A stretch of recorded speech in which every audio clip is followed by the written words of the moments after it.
Hello friends, நம்ம chat சொல்லி என்ன பார்க்க போகிறோம் அப்படின்னா, அண்ணா யூனிவர்சிட்டியில் இந்த time PG first year first semester student join பண்ணியிருப்பீங்க.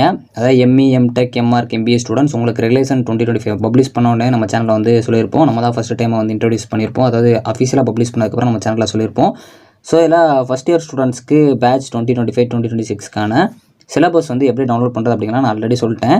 ஸோ இந்த சிலபஸ் வந்து இப்போ பார்த்தீங்க அப்படின்னா எல்லாருக்குமே அவைலபிளாக இருக்குது. நம்ம மொதல் வந்த உடனே பார்த்தீங்க அப்படின்னா நிறையா நாட் ஃபவுண்ட் இருந்துச்சு. ஸோ இந்த சிலபஸில் என்ன புதுசாக கொண்டு வந்திருக்காங்க அப்படின்னா ரெகுலேஷன் 2025 இருக்குது. ஸோ இதில் வந்து உங்களுக்கு ப்ரோக்ராம் ஸ்பெசிஃபிக் அவுட்கம்ஸ் என்னென்னலாம் கொண்டு வரணும் அப்படிங்கிறத கொடுத்துருக்காங்க. ஸோ நெக்ஸ்ட் வந்து அப்ரிவேஷன்ஸ்லாம் கொடுத்துருக்காங்க. மோஸ்ட்லி பார்த்தீங்க அப்படின்னா உங்களுக்கு தேர்ட் செமஸ்டரில் ஒரு ப்ராஜெக்ட், ஃபோர்த் செமஸ்டரில் ஒரு ப்ராஜெக்ட், இது எப்பயுமே இருக்கிறதா. ஸோ அதுபோக வந்து இன்னும் சப்ஜெக்ட் கோட் அப்டேட் பண்ணாமல் இருக்காங்க. ஃபஸ்ட்டு செமஸ்டர் மட்டும்தான் இப்போ உங்களுக்கு சிலபஸ் வந்து அப்டேட் ஆயிருக்கு. ஸோ இப்போ ஒவ்வொரு எல்லாமே வெயிட்டேஜ் எவ்வளோ அப்படிங்கிறத மென்ஷன் பண்ணியிருக்காங்க. ஆக்டிவிட்டீஸ் நீங்கள் ஒவ்வொரு இதுக்கு பண்ணுற மாதிரி கொடுத்துருக்காங்க. கொஞ்சம் அட்வான்ஸ்டாக நீங்கள் ப்ராக்டிக்கலாக நிறைய நாலேஜ் தெரிஞ்சுக்கிற மாதிரி தான் இந்த சிலபஸ் வந்து ஓவராலாக இருக்குது.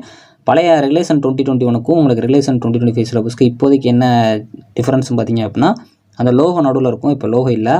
அதுபோக வந்து உங்களுக்கு யூஜி ரெகுலேஷன் 2025 சிலபஸ் எப்படி இருந்துச்சோ அதே மாதிரி ப்ளைனாக கொஞ்சம் சிம்பிள் அண்ட் ஷார்ட்டாக வந்து கொடுத்துருக்காங்க.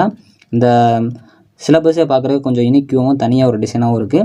ஸோ அதனால் உங்களுக்கு இந்த சிலபஸ் பற்றி என்ன நினைக்கிங்க, நீங்கள் வந்து டவுன்லோட் பண்ணியிருப்பீங்க, நீங்கள் என்ன டிபார்ட்மெண்ட், அது மட்டும் இல்லாமல் இந்த சிலபஸ் பற்றி உங்கள் காலேஜில் என்ன சொல்லியிருக்காங்க, நீங்கள் எப்படி இந்த சிலபஸை நினைக்கிங்க அப்படிங்கிறத மறக்காமல் கமெண்ட் பண்ணுங்கள். தேங்க்ஸ் ஃபார் வாட்சிங்.